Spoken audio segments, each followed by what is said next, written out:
il y a eu une projection à Berkendal il y a une semaine, 2 semaines. Le 9 janvier. Le 9 janvier, voilà.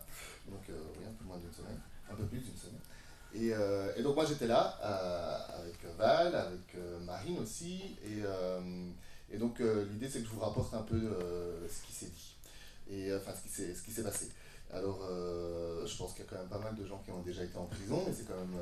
Enfin, moi, ça fait quelques fois que j'y vais, c'est quand même toujours assez impressionnant, ne fût-ce que soi-même comme extérieur, d'aller en prison, parce que c'est chaque fois des portes qui se ferment et qui se ferment à clé derrière soi. Donc, plus on avance vers l'endroit où il y a la protection, plus les portes se ferment, et plus on se sent, même si on n'a rien à se reprocher d'une certaine manière, on se sent enfermé. Donc, c'est quand même. Oui, voilà. Est-ce qu'on n'a vraiment rien à se reprocher? Et donc voilà, déjà il y a juste ça, et puis alors on arrive, et puis il faut attendre le mouvement des filles qui ont voulu participer à la projection, et puis elles arrivent, et puis nous, quand on arrive avant, c'est dans un gymnase, gymnase, et donc on voit des chaises comme ça, donc c'est beaucoup moins confortable qu'ici, c'est des petites chaises de bureau. Il n'y a pas d'écran comme ça, c'est sur un mur blanc en parpaing, donc avec quand même les traces des murs qui ont été peints. C'est un vieil ordinateur de la prison, parce qu'on ne peut pas emporter un ordinateur de l'extérieur dans une prison, c'est un objet tabou. C'est un système de son, bon ça allait encore, mais quand même pas génial. Et donc voilà, donc ça c'est un peu l'ambiance de la projection en prison. Et puis surtout, ce qui s'est passé, c'est que dans le film, à un moment donné, il y a le témoignage de la cicatrice, je ne sais plus comment elle s'appelle. Stella, qui fait ce témoignage-là. Et à ce moment-là, le film commence à sauter, à s'arrêter, à crépiter. Alors, du coup, on essaye de relancer le bazar. Ça prend, donc, le film, il dure depuis une demi-heure à ce moment-là. Donc, nous, on met déjà 20 minutes à essayer de le relancer, à éteindre l'ordinateur, à changer de DVD. Et ça marche pas, quoi. Les filles, les détenues essayent aussi de chipoter.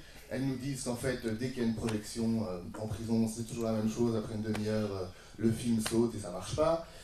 Et puis après, donc c'est un peu la cohue, parce qu'on essaie quand même de tenir le débat, d'avoir une discussion, mais forcément, ça crée un peu de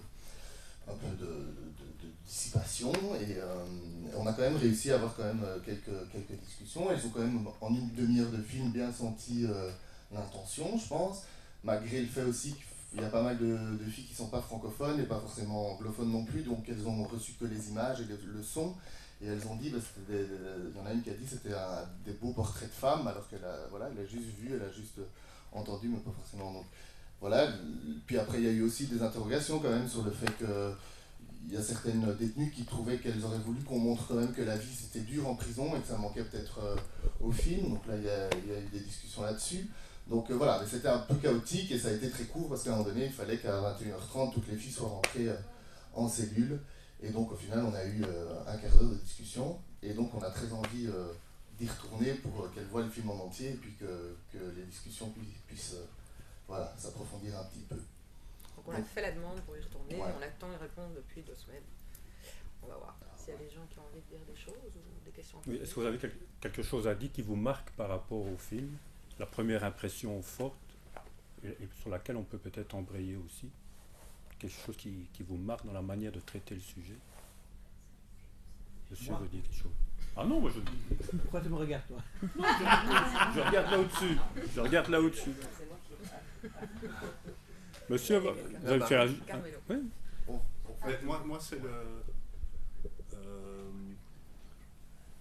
c'est le voir et l'entendre que je trouve qui est intéressant. On voit des femmes, on ne voit pas qu'elles sont en prison. Je pense que c'est fait exprès. On entend qu'elles sont en prison, on entend par leurs propos, on entend par les bruits de fond. Hein, c'est des bruits de prison manifestement. C'est une manière d'appréhender les choses qui est intéressante, je trouve, qui me touche.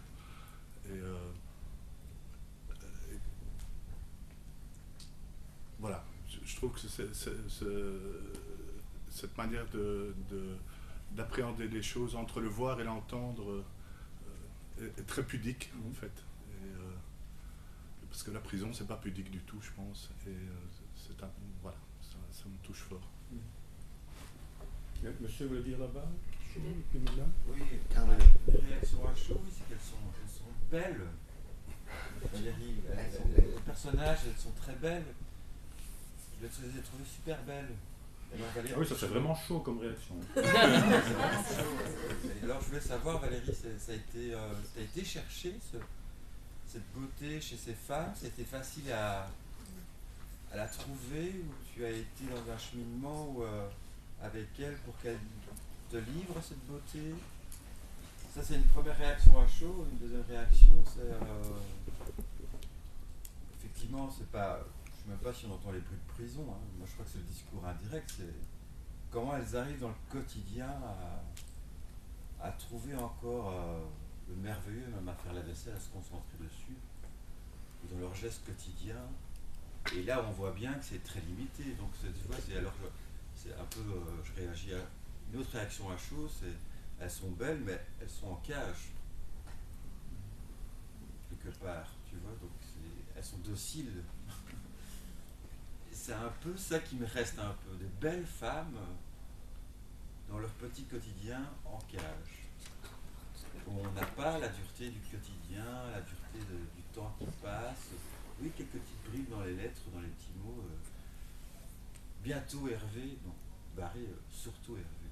Tu vois, c'est là les petits indices, hein. C'est tout là les petits indices qui transpirent. Et donc, voilà, je reviens à ma première question, c'est cette beauté, elles ont eu facile à te la délivrer. Tu as fait un casting. C'est vraiment... Ben, moi, je crois que c'est toi qui... Si elles sont belles, c'est toi qui as voulu les rendre belles, hein. Ça doit être ça, carrément. Ah oui, Ça doit être ça. qui a fait les rendre. Donc non, alors pas du tout de casting. En fait, il se fait que c'est important de savoir que le film est arrivé 2 ans après un travail d'atelier qui n'avait pas du tout pour intention d'être un film. Donc il se fait que le prof de percussion donne ce cours de percussion tous les ans dans plusieurs prisons, etc. Il m'avait demandé de faire une captation de son atelier de percussion. Donc j'ai accepté de faire cette captation et j'ai rencontré Loredana et Stella, qui d'emblée m'ont paru, enfin je sais pas, il y a eu une espèce de rencontre évidente, ça s'est passé dans l'œil en 3 secondes, mais ça s'est passé. Et donc j'ai eu envie de travailler avec elles deux, mais pas du tout de faire un film. Moi j'avais pas du tout envie de faire un film en détention, mais vraiment pas du tout depuis très longtemps. Ça fait 20 ans que je travaille en détention et je voulais pas faire de film.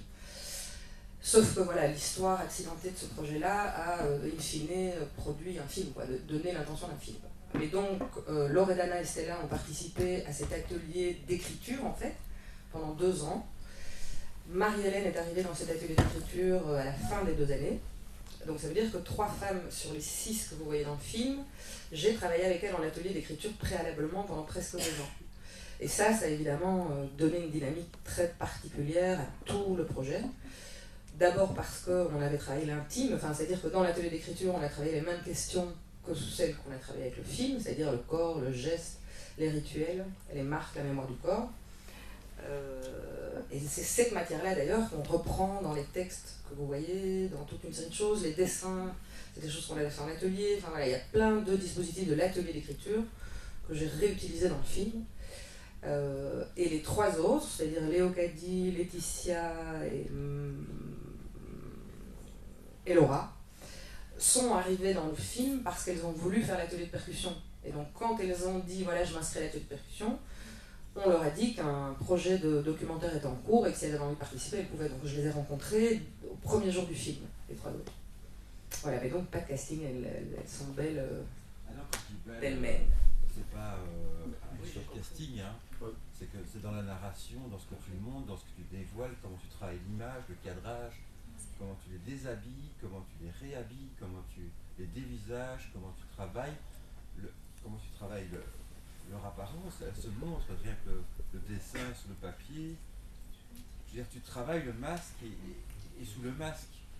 Donc tu as été chercher la beauté en elle. Je ne parle pas vraiment d'une beauté plastique, hein. On l'a bien compris. Madame, vous voulez dire quelque chose? Oui, Valérie, oui, voilà. Moi, voilà, ça fait 20 ans que je vais en prison.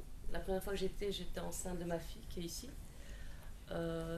Et je suis extrêmement touchée parce que ça fait 20 ans que j'essaye de dénoncer le système carcéral en étant très réaliste dans ma radicalité. Je suis très radicale dans mes propos. Baptiste le sait aussi. Et là, tu m'as donné une belle claque parce que pour moi, c'est un des meilleurs films anticarcérales. voilà, que j'ai vu parce que il montre à quel point c'est tout à fait débile. Enfin voilà, avec toute l'humanité, enfin, tout ce que j'ai vu là, c'est le meilleur, ouais, la meilleure promotion anticarcérale. Et le fait, et pour moi ce qui est difficile, c'est que je connais tellement bien la prison que je suis très touchée par ton film. Et donc ça m'a fait plaisir ce que dit Bernard à côté, ça veut dire que ça touche d'autres personnes qui ne connaissent pas la prison. C'est peut-être ça le débat aussi. Mais c'est une vraie belle claque, quoi. Ouais. Juste, ça me touche beaucoup, Juliette, parce que je connais ton travail, ton implication depuis 20 ans, donc voilà, c'était une question. Est-ce que les gens qui connaissent bien le territoire carcéral vont pouvoir recevoir ce film sans la critique sociétale du système, etc. Et juste le point de vue, pour moi, c'était vraiment le point de vue de la résistance, c'est-à-dire comment ces femmes qui vivent enfermées depuis parfois 10 ans, 3 ans, 6 mois, souvent en duo avec des femmes qu'elles ne connaissent absolument pas, c'est-à-dire qu'elles débarquent dans un univers fort clos, et elles se retrouvent à vivre dans une intimité complexe avec quelqu'un qu'elles ne connaissent ni d'elle ni d'Adam. Donc la question du film, c'est vraiment comment un corps et un esprit résistent à cette chose. Ça m'intéressait plus, enfin, je veux dire, la critique du système carcéral, on le connaît, on le fait depuis des années, et on sait bien aussi que ça tourne un peu fou, et que finalement ça ne touche plus grand monde. Et en tout cas, mon idée, c'était de dire que ça ne touche plus grand monde parce que c'est comme si on avait oublié que derrière les murs, il y avait des humains, quoi. Enfin, des femmes comme vous et moi, bref. Et que donc, cette conscience-là me semble éminemment politique. Voilà. Donc, c'était une espèce de... Bravo, C'est parti. Madame Labaud. Alors moi d'abord, je voulais juste vous dire que non, mais ça va, vous inquiétez pas, non, ça va. Ça va ? Moi, je vais m'approcher par contre. Que je suis aussi quelqu'un qui commence à bien connaître le milieu carcéral et je peux vous rassurer, ça m'a fort touchée, j'ai trouvé ce film sublime. J'ai surtout trouvé les femmes sublimes au sens belle, mais au sens authentique. Elles sont vraies, on peut s'identifier à elles, ça déconstruit tout ce qu'il y a autour d'elles et en même temps ça nous rapproche à... Enfin, on se rappelle en fait qu'il y a la prison qui est là et qu'il y a des murs entre elle et nous et c'est très touchant, je trouve, même si c'est très positif. Et donc moi j'avais une petite question, c'est qu'elles sont à la fois fortes, elles sont à la fois vulnérables, elles sont à la fois authentiques. Comment est-ce qu'elles ont pris le film une fois que c'était fini ? Comment est-ce qu'elles prennent le fait qu'on les voit et qu'on rentre dans leur intimité comme elles ont probablement plus l'habitude ? Est-ce que vous pouvez nous expliquer un peu comment elles ont ressenti le film ? Donc, il y a 3 étapes par rapport à cette question-là. C'est que la première chose, c'est que la question de la diffusion, c'est le départ de l'atelier. C'est-à-dire que quand on décide de faire le film, ou même quand on décide de faire un atelier d'écriture autour de ces questions, comment va être montré, d'abord si les choses qui sont faites dans l'atelier vont être montrées, c'est vraiment une question collective. Et donc ça m'arrive souvent de faire des ateliers où on décide de rien montrer, quoi, à l'extérieur. Ça dépend de groupes, ça dépend des individus, etc. Il se fait que dans ce cas-ci, déjà lors de l'atelier d'écriture, elles avaient envie de publier des choses qu'elles avaient produites. Et quand l'idée du film est arrivée, systématiquement, moi je pose la question de comment vous avez envie d'apparaître à l'image. Est-ce qu'on fait que vous entendre ? Est-ce qu'on filme vos mains ? Est-ce qu'on filme de dos ? Enfin bref, il y a toute une série de propositions. Et étrangement, je sais pas finalement si c'est si étrange que ça, mais en tout cas elles ont choisi toutes les 6 d'apparaître de manière complètement libre, face caméra, et donc grosso modo, pour résumer la chose, c'est qu'elle disait soit on fait le film et on assume et qui on est et où on se trouve, soit on fait pas le film. Enfin, en tout cas, il y avait cette dialectique-là, et donc elles ont choisi d'apparaître comme elles apparaissent à l'image. Par rapport à comment elles ont reçu le film, il se fait qu'on a été leur montrer les 5 versions de montage. Donc il y a eu 5. Ce montage a pris un temps fou, plein de raisons, parce qu'on n'a pas eu des autorisations de tournée, parce que, enfin bon, ça a été très complexe et accidenté, comme vous pouvez l'imaginer si vous connaissez le territoire carcéral, on vous donne une autorisation, et puis la veille, on vous dit, mais ça n'a pas été possible, donc il faut reprendre rendez-vous, ça prend des mois et des mois, bref. Donc c'était très long, et le montage aussi, et du coup, j'ai été leur montrer chaque étape de montage à la prison de Mons, donc elles n'ont pas découvert le film fini, quoi. Elles ont eu un regard sur ce qui était en train de se faire. Et comment elles vivent la diffusion ? Mais plutôt bien. y a Laura qui a du mal avec son image parce qu'entre-temps, elle s'est fait refaire les dents, ses cheveux ont poussé, elle a changé de couleur, etc. Donc elle n'aime pas se voir à cette époque-là, mais elle soutient le film complètement, elle vient en projection. Ce soir, Loredana aurait dû être là, mais elle est bloquée en Roumanie parce qu'il y a 3 mètres de neige. Et donc elles accompagnent systématiquement la projection du film à l'extérieur ou à l'intérieur d'ailleurs. Et après, moi je peux pas parler à leur place, donc c'est ennuyeux de vous dire là, voilà ce qu'elles en pensent. En tout cas, elles sont avec le film et elles accompagnent la vie du film. Les 3 personnes qui sont toujours en détention, on leur envoie la presse, les programmes, des photos. Enfin bon, en tout cas, on essaye de les comment dire, oui, enfin qu'elles soient avec, quoi, qu'elles aient un maximum d'infos sur ce qui se passe à l'extérieur. Voilà. Est-ce que j'ai bien répondu à la question? Oui, très bien, merci. Vas-y. Bonsoir, moi je m'appelle Olivia et j'ai aussi beaucoup aimé le film, et enfin pour des choses qui sont dites déjà, mais je le répète que je trouve la prison déconstruit beaucoup les gens, les efface, et ici elle se redessine, enfin c'est vraiment, voilà, en termes de construction, de reconstruction de personnes, je trouvais ça vraiment touchant. Et alors moi, la question que j'avais, c'est est-ce que les détenus dans les prisons, vous montrez, ont aussi les cartes et peuvent leur écrire à elles? Je crois que c'est une petite question. Quand vous faites une projection dans une prison, elles reçoivent aussi les cartes, les détenus, et elles leur écrivent. Ah, ben ça, c'est là, par exemple, on a fait une projection à Lantin le 22 décembre, et on a reçu à peu près une dizaine de cartes des détenus de Lantin. C'était assez... enfin, je ne sais pas s'il faut dire fort, intéressant, enfin bref, quelque chose comme ça, parce que toute une série des détenus de Lantin connaissaient l'une ou l'autre détenue de Mons. C'est un très très petit milieu, hein. Il faut savoir qu'il y a 12 000 détenus. Juliette, tu m'arrêtes si je dis des conneries. Il y a 12 000 détenus en Belgique et 600 femmes, et c'est un rapport enfin c'est le rapport entre les hommes et les femmes en Europe en tout cas. Souvent, en plus, les 600 femmes sont incarcérées pour des faits de complicité à un homme, le père, le mec, le frère, le fils. Voilà, donc tout ça, c'est une question sociologique dont je ne vous parlerai pas aujourd'hui, mais voilà, donc il y a très peu de femmes en détention en Belgique. Et donc, elles se connaissent, quoi. Enfin, en tout cas, quand on est multirécidiviste ou qu'on a passé un temps long en détention, forcément, on a croisé une telle qui a été transférée dans un autre établissement. Parce qu'il y a 4 établissements pour femmes en Belgique francophone. Berkendal, Lantin, Mons et Namur, où il reste quelques détenus. Voilà. Et justement, par rapport à ça, je voulais aussi dire que je trouve que ce documentaire dénonce aussi, c'est le fait et l'absurdité que lorsqu'elles sont libérées plus tôt, dans le cadre d'une libération conditionnelle, une condition imposée systématiquement à toutes les détenues est de ne pas fréquenter des ex-condamnés et des ex-détenus. Donc je trouve ce film met bien en valeur tout ce qu'elles ont traversé ensemble, l'une qui veille sur l'autre avec la couverture et tout ça, et quand on sait que si elles veulent sortir plus tôt, la clé c'est de ne plus pouvoir avoir des contacts avec ces gens qui vous ont soutenu, on trouve ça un peu inhumain, quoi. Peut-être montrer ça aux juges quand même pour leur...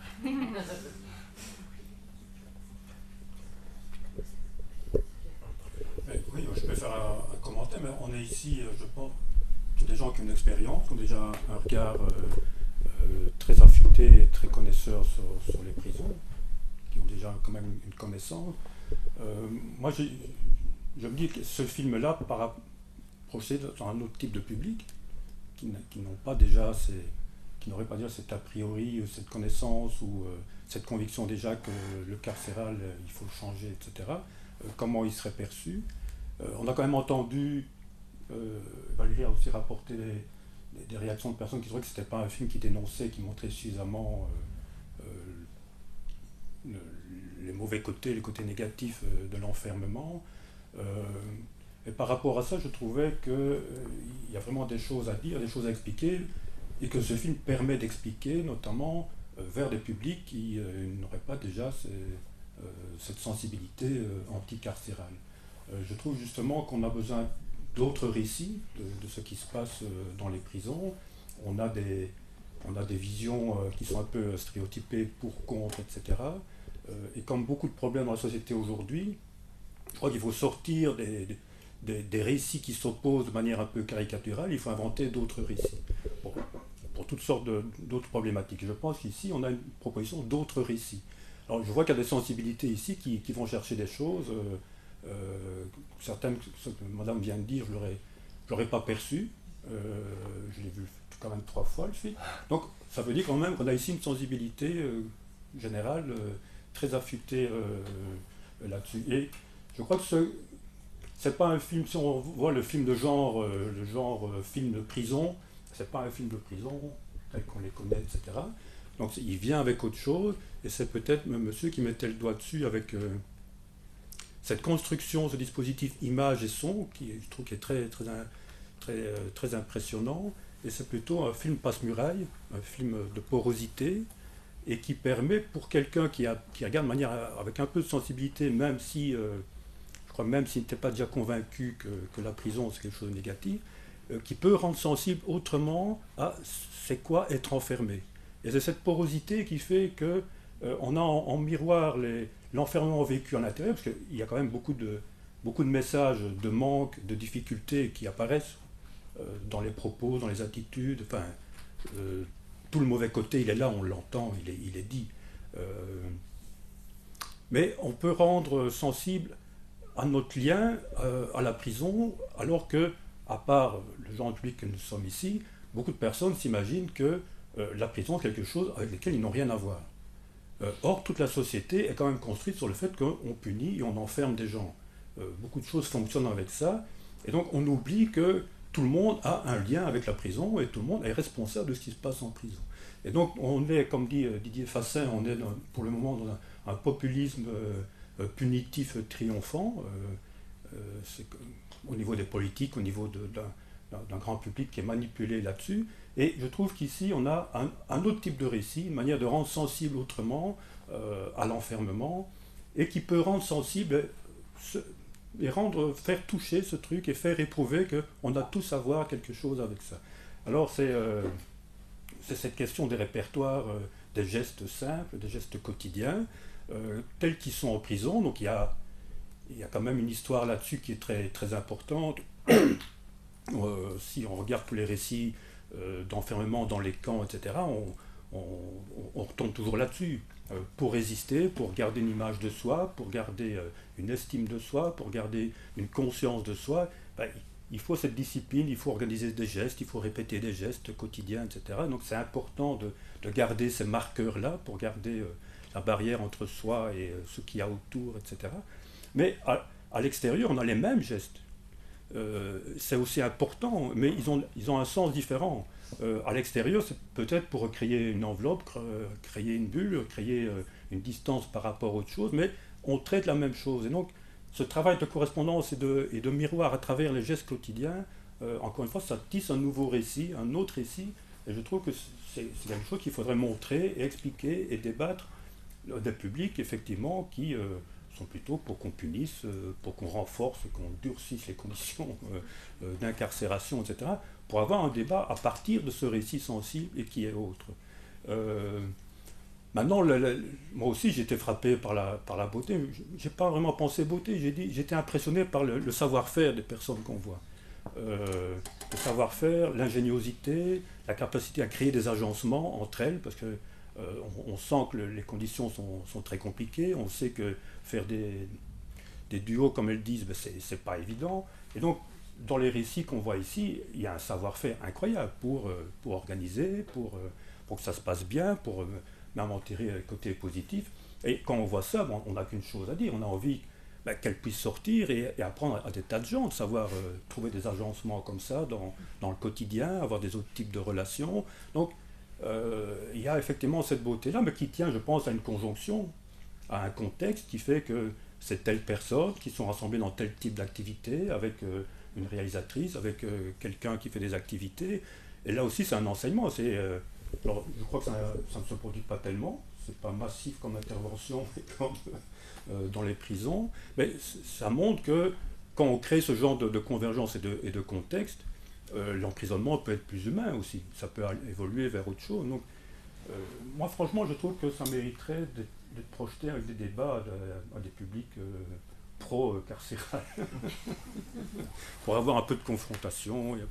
Je voulais juste dire une petite chose qu'on ne dit pas assez, je trouve, c'est que moi, ce qui m'intéressait aussi dans ma position de regardeuse, cinéaste, réalisatrice, enfin ce qu'on veut, c'était de faire émerger ce qu'elles ont à dire d'elles-mêmes et de leur situation, et pas d'aller plaquer sur leur réalité et sur ce que moi j'imagine de leur réalité, des choses. Donc en fait, l'aspect extrêmement vivant, joyeux, doux, je trouve qu'il y a énormément de douceur dans ce film, elle deal de la douceur en permanence, quoi, du solidaire, enfin toute une série de choses qui sont extrêmement humaines et positives, c'est leur choix. Ça c'est important c'est ce qu'elles ont voulu donner à voir, quoi, aussi. Et ça, je trouvais ça important de leur laisser cette liberté-là. Voilà. Ah, là. Voilà. Déjà, félicitations, c'était un super beau film. Et évidemment qu'il faut le montrer à des gens pro-carcérales, mais même si ma mère travaille en prison, moi je sais pas du tout c'est quoi cette réalité-là. On n'en parle pas spécialement, c'est pas parce qu'elle rentre du boulot qu'elle a envie d'en parler.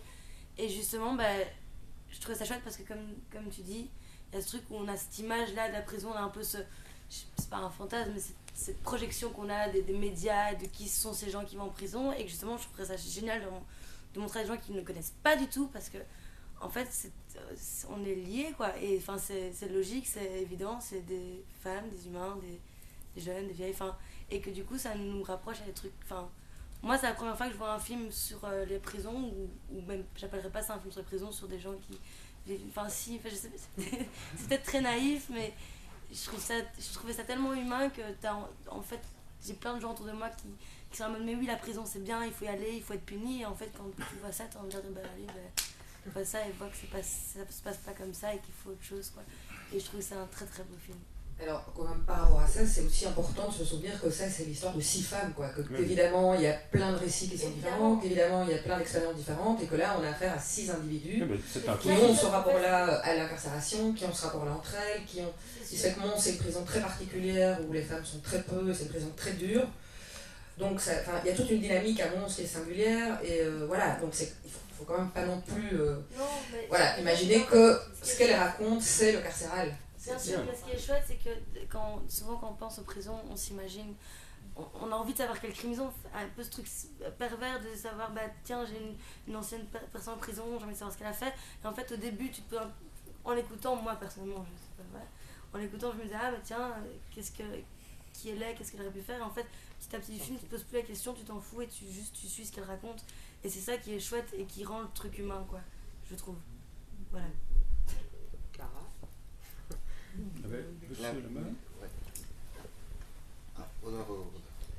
Merci. Je voulais juste expliquer un petit peu la démarche qu'on a à la prison de Mons aujourd'hui, et avec Marie-Hélène notamment dans le groupe. Je travaille avec Anne Kenneth. Où est Anne? Comment s'appelle la journaliste d'Alter? Manon. Voilà, Manon Legrand. Voilà, tout à fait. C'est ça. Je suis aussi journaliste à l'agence Alter, et donc on mène ce projet depuis octobre. Et donc on a une douzaine de détenus, des hommes, des femmes. On a demandé à pouvoir avoir un groupe mixte. Et donc Marie-Hélène fait partie de ce groupe. Et donc tout ça pour dire déjà qu'elle parle d'Ongle Rouge avec beaucoup d'enthousiasme. Et elle nous a expliqué que vous venez normalement en mars à la prison de Mons. Et donc on va essayer de pouvoir faire une conjonction avec l'atelier que nous on mène. Et votre atelier, c'est multimédia, pour que tout le monde... C'est plusieurs, en fait, donc nous sommes une agence de presse, l'agence Alter, et nous travaillons pour ce genre d'expérience. On l'a déjà fait avec des migrants, avec des personnes surendettées, et si on voulait toucher ce milieu de l'incarcération, chaque fois avec la volonté de donner la parole à des publics qui sont précarisés, qui sont éloignés des médias, et donc on leur propose des ateliers d'écriture, mais aussi de la radio, de l'illustration, de la photo. Et on est en train de travailler avec eux là-dessus. J'étais aussi très, très marquée par le fait qu'au départ, ils étaient très dans la revendication par rapport à leurs conditions qui sont extrêmement dures. Et qu'effectivement, je me disais qu'on rejoignait beaucoup de choses qui avaient déjà été dites sur les prisons et qu'on aimerait dépasser ça. Et c'est vrai qu'on en est arrivé aussi à parler de ces gestes peut-être vraiment spécifiques à la prison. Ça recoupe, par exemple, Marie-Hélène explique le drap qu'elle déploie quand l'une se lave, l'autre pour essayer effectivement de préserver son intimité, le yo-yo entre les cellules, enfin tous des gestes qui sont assez spécifiques à la prison et qu'on aimerait décortiquer pour voir c'est quoi leur quotidien là-bas. une des choses qu'on est en train de faire aussi avec un des détenus, Farid, c'est faire un plan de la prison. Alors la dernière fois, on était là les deux en train de dessiner et on s'était dit mais on peut pas faire ça. Mais c'était super intéressant de voir que par exemple, Michael, le compagnon de Marie-Hélène qui est aussi à la prison, disait qu'au début qu'il était incarcéré, il était complètement perdu, il ne savait pas du tout où il était et il ne savait pas où était sa femme puisqu'ils sont incarcérés dans la même prison. Et il était super angoissé de ne pas savoir dans quel univers. Et donc, finalement, on va devoir ruser, à mon avis, pour pouvoir utiliser ce plan d'une manière ou d'une autre dans le résultat final du journal qu'on va éditer d'ici le mois de septembre, normalement. Mais c'est important aussi qu'ils puissent avoir cette situation, cette possibilité de se situer dans l'espace, rien que ça, de savoir de quoi est constitué l'endroit où il se trouve pendant parfois des années. Enfin voilà, c'était des expériences que je voulais faire résonner avec le travail que vous avez pu faire. Et c'est vrai que j'écris cette petite carte pour Marie-Hélène en disant qu'on avait vu son film dehors et que je la verrai samedi dedans et que voilà, c'était dehors, bientôt dehors, j'espère pour elle, enfin, dans quelques temps. Merci.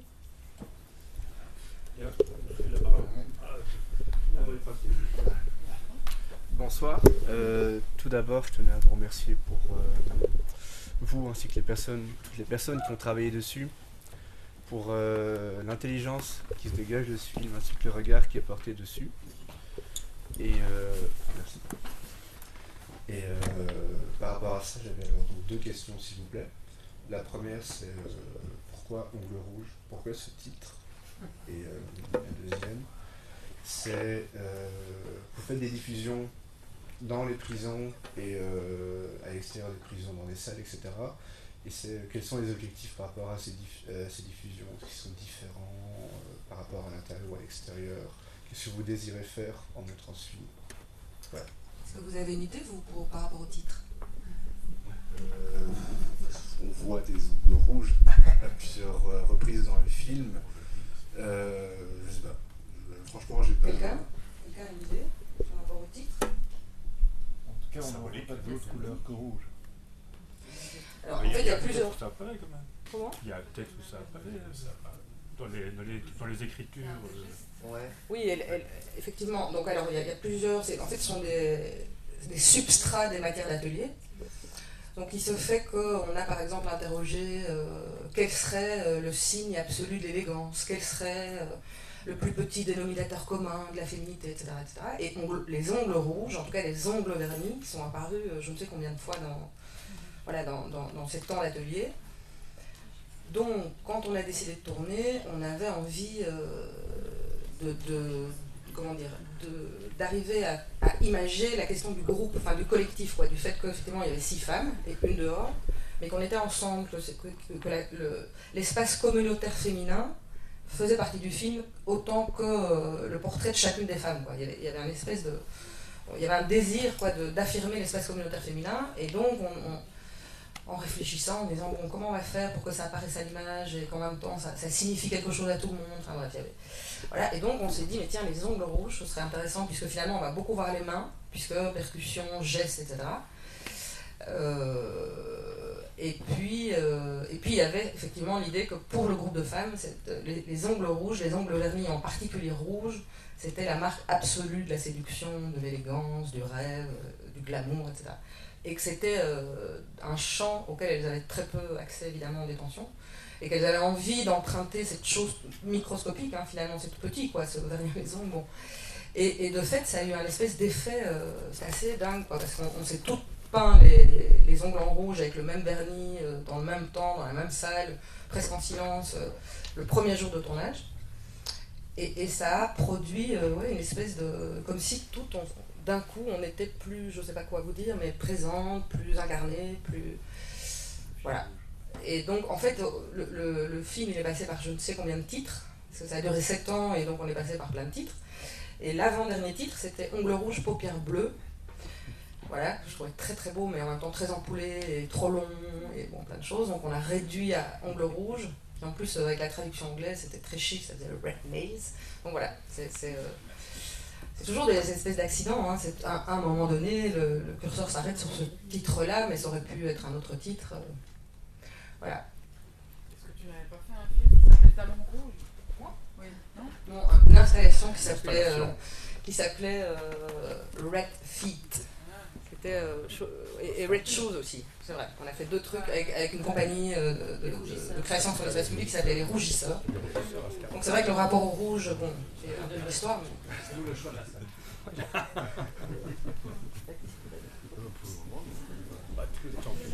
Oui. Toi, tu as des questions.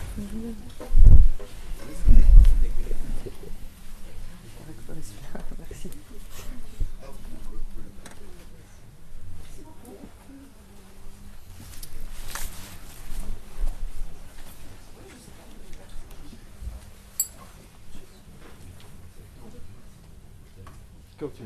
Je peux y aller, oui.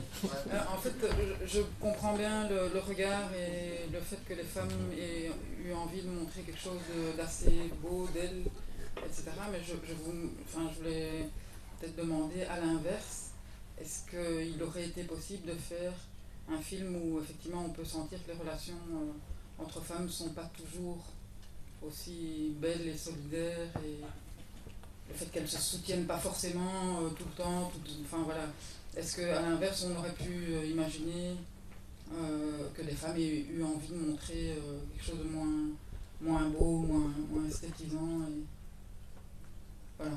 Oui, je pense que un autre film, 10 autres films auraient été possibles, évidemment, sur le même territoire, avec les mêmes... Il se fait que là, ce qui est singulier aussi, c'est que les 6, justement, travaillaient toutes ensemble dans l'atelier de couture. Alors, il faut savoir qu'il y a très très peu d'accès au travail en détention, tant chez les hommes que chez les femmes. Un exemple, Saint-Gilles, 900 détenus, il y a une centaine de détenus qui ont accès à un travail. Donc c'est la guerre pour avoir accès au travail, c'est comme à l'extérieur, c'est-à-dire qu'il y a les nantis qui ont accès au travail pour toute une série de raisons, on ne va pas développer ici, mais bref, certains individus ont accès au travail, et ça change diamétralement le rapport au carcéral, évidemment, puisque un travail permet de gagner à peu près 205. Il faut savoir, leur travail de couture, c'est 1,70 € de l'heure. Hein. Donc ça veut dire que ce sont des personnes qui travaillent parfois 4 ans, 5 ans, 10 ans, 20 ans, sans contrat de travail, sans assurance, sans chômage évidemment quand on sort, qui travaillent pour l'État à 1,70 € et de manière complètement, comme si elle n'existait pas, quoi. Donc le travail en détention, c'est vraiment une question complexe, et en plus, il y a très très peu de monde qui y a accès. Donc ça produit évidemment des inégalités, des rivalités, des guerres pour choper la place qui se libère, etc., etc. Je m'égare. Non mais c'était quoi la question? En fait, en gros, tu pourrais faire on ne peut pas dire vraiment que ce soit un échantillon représentatif de ce qui se passe ou ce qui se vit en prison. Voilà, ou alors c'est une situation exceptionnelle. Voilà, et donc en quoi L6 sont quand même particulières, en tout cas sur si on prend les 600 détenus femmes en Belgique, c'est que les 6 travaillaient dans le même atelier, donc avaient des rapports en tout cas de copinage, évidemment, de fait, quoi, puisqu'elles bossaient ensemble dans le même atelier depuis assez longtemps. Et donc, le fait qu'elles se connaissaient déjà avant par le travail, avant de faire le film, et qu'en plus, on a fait cet atelier d'écriture avec 3 d'entre elles, voilà, ça produit une sorte... je veux dire, le film est très fidèle à ce qu'elles vivent, c'est-à-dire, ces relations-là, ces 6 femmes-là les avaient, quoi. Mais évidemment, dans plein d'autres situations, on peut avoir affaire aussi à des relations entre femmes qui sont extrêmement difficiles, voire dures, voire violentes, voire dangereuses, voire... alors est-ce que ça aurait été possible à filmer? Oui, j'imagine que oui, même si c'est extrêmement compliqué d'arriver à amener une caméra en détention, et que donc il faut dealer en permanence, mais vraiment chaque heure, quoi. Chaque heure, il faut dealer avec le système, avec les agents, avec les directions, pour tenter de respecter les choses et en même temps pouvoir sortir du discours admis. Donc j'ai l'impression que dans le même dispositif, on aurait pu avoir des femmes qui avaient d'autres choses à dire, qui avaient envie de dire d'autres choses. D'ailleurs, moi j'ai fait pas mal d'ateliers de cinéma en détention. Il se fait que, par exemple, en 2000, j'avais fait des ateliers avec des hommes à Saint-Gilles. Il se fait que les 15 hommes se sont emparés de la question du carcéral et avaient envie de dire des choses sur le système. Ce qui n'a pas du tout été le cas chez les femmes, par exemple, qui se fichaient royalement de parler du système, qui ont une espèce, en tout cas ça c'est mon petit point de vue, qui ont une espèce d'intelligence au réel qui est hallucinant, quoi. C'est-à-dire que les choses sont comme elles sont, notre boulot c'est de survivre à ça. Donc on va s'organiser entre nous. Alors je reparle de ce groupe-là, hein. Il y a plein d'autres réalités, mais c'est quand même assez prégnant chez les femmes. Je ne sais pas si d'autres personnes qui travaillent avec les femmes et les hommes ont le même avis. Mais en même temps c'est politique. Ton film est Je voulais politique. rajouter un truc aussi. Juste pour terminer, est-ce que c'est elles qui ont demandé éventuellement qu'on ne voit pas que ce soit en prison, filmé en prison, ou bien c'est un parti pris de ta C'est un part? parti pris de ma part. Je dis bravo parce que c'est tellement facile de tomber dans l'envie de filmer tout ce qui représente un peu le symbole de la prison. Donc. Sinon, moi, je voulais juste rajouter juste un petit truc sur quand même la solidarité peut-être exceptionnelle dans ce film-là entre des détenus. Parce que donc on va sortir un journal avec Culture et Démocratie qui a la thématique des langues, domination et aussi possibilité d'émancipation. Et il y a un article justement sur lequel j'ai travaillé sur la langue, le statut de la langue en prison. Et c'est quand même un truc, c'est des débats qui ont eu lieu au milieu du 19e siècle avec un grand auteur, penseur de la démocratie qui s'appelle Tocqueville et en tant que parlementaire français était, lui par contre, un drastique du carcéral. Il était pour des mesures extrêmement sévères d'isolement des détenus, qui ne pouvaient pas se parler entre eux, qui ne pouvaient pas établir de communauté entre eux, parce que déjà au milieu du 19e siècle, la communauté des détenus faisait extrêmement peur. Donc je pense qu'il y a quand même un truc assez général en prison où il y a une solidarité entre détenus qui fait peur aussi. Et donc peut-être que c'est pas si exceptionnel cette solidarité-là non plus. Je n'en sais rien, mais voilà. Moi, je ne trouve pas que ce soit exceptionnel. Par contre, on ne peut pas étendre cet exemple-là à la masse complète de la population carcérale belge, ni même ailleurs, quoi. Il y a des dynamiques qui sont parfaitement l'inverse, mais c'est vrai que massivement, moi c'est en tout cas un milieu qui m'a appris énormément de choses par rapport à la solidarité, la résistance, la capacité d'encaisser toute une série de choses, d'être là pour l'autre, de s'oublier soi, enfin des trucs, franchement on devrait tous être coachés, quoi, je trouve. Merci. Alors j'ai une petite question, mais j'aimerais d'abord exprimer ma réponse et puis entendre la vôtre. Alors, j'ai la sensation, quand on entre en prison et qu'on laisse au vestiaire tout ce qui nous appartient, au sens propre comme au sens figuré, on s'enferme et qu'on soit à la place du détenu ou à la place de la personne qui rentre une première fois visiter une prison, il y a un sentiment d'enfermement, mais non seulement physique, mais aussi interne. Je trouve que la plupart des gens se renferment en prison. C'est un milieu très sombre et tout est gris et aigri. Ce film, avec votre rapport à la mer du Nord, nous permet de regarder vers l'extérieur, alors qu'en prison, on voit rarement des fenêtres. Je parlais avec un détenu qui me disait que ce qui lui manquait, c'est qu'il voyait quasi pas le ciel de sa fenêtre, et qu'en plus sa fenêtre était tellement haut qu'il ne comprenait pas l'intérêt d'en avoir une. Et donc je trouve que ce qui est beau avec le film, c'est qu'il y a un rapport à l'extérieur qui est beaucoup plus positif que ce qu'on a tendance à vivre à l'intérieur. Et donc je voulais savoir si c'était fait exprès. Et donc ma question c'était plutôt pourquoi la mer du Nord, pourquoi vous êtes tourné vers la mer du Nord et pourquoi pas autre chose. Voilà.